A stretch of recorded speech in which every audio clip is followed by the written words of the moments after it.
For over a century, these medals have been the silent witness to a life cut short by the Great War. They belonged to Private George Stanley Saville.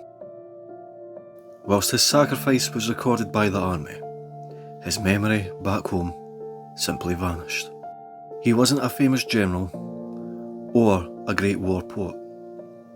He was a son, a brother, and a young man who answered his country's call, and yet, when the time came to carve his name with the fallen of the Great War, his name was nowhere to be found.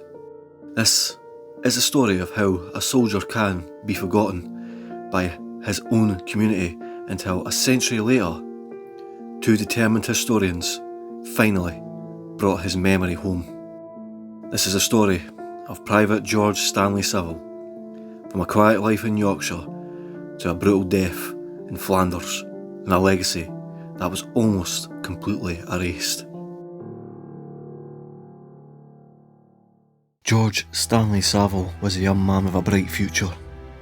He was born in 1898 in the Yorkshire village of Passchendaele, the eldest son of Tom and Lily Saville. By 1911, the family, including his younger brother and sister, were living in the seaside town of Scarborough, where his father had been working as a grocer. But George had chosen a different path. Some time before the war, he took up a modern, respectful job as a railway clerk at Collingham station. A position like this, with one of Britain's great railway companies, was a white-collar career that promised security and advancement. He lived in a lodging in the village, a young man making his own way in the world. His life revolved around the timetables and telegrams that connected this small village to the wider world. It was a modern, aspirational life, a world away from the mud and chaos that was about to consume a generation. In 1916, at 18 years old, George joined the British Army. By this point in the war, the initial patriotic rush to volunteer was long over. It was very likely that George was conscripted to serve. Despite being a Yorkshireman, he wasn't sent to any of his local regiments, but he was assigned to the 1st and 6th Battalion, the Cameronians Scottish Rifles, a unit from Lanarkshire in Scotland. By this stage of the war, the army was a vast impersonal machine.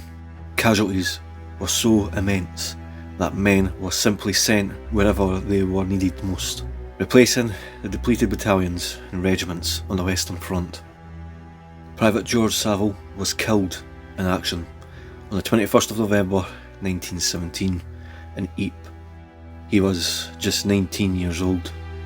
His death occurred shortly after the official end of the Third Battle of Ypres, known as Passchendaele, a brutal offensive that had left the landscape devastated and waterlogged. While the major offensive operations had ceased, the Ypres salient remained a dangerous front. Soldiers faced constant threats from sniper fire, trench raids and artillery bombardments. George lies at Oxford Road Cemetery, where he is buried alongside other Cameronian soldiers who died on the same day. The British War Medal and the Victory Medal, a national promise that the men who earned them would be remembered. But here is the final, poignant twist to George's story. While his name is carved in stone here in Belgium, you will not find it anywhere on any memorial back home in Britain. He was completely overlooked. The most likely reason is heartbreakingly simple. Because he had moved to Collingham for work, he was a relative newcomer. When the memorial committees were gathering the names after the war, they focused on the families with deep roots.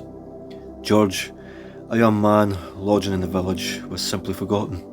For a century he had no memorial in the country that he died for.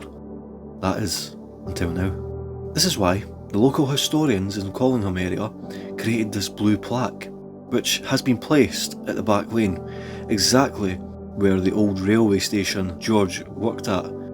Through the Collingham and Linton Remember project, They researched everyone who lived and worked in the village during the Great War. When they discovered George's story and realised he had been forgotten, they decided to create a memorial plaque to finally honour him in the place he last called home. This plaque does more than just add a name. It corrects a history.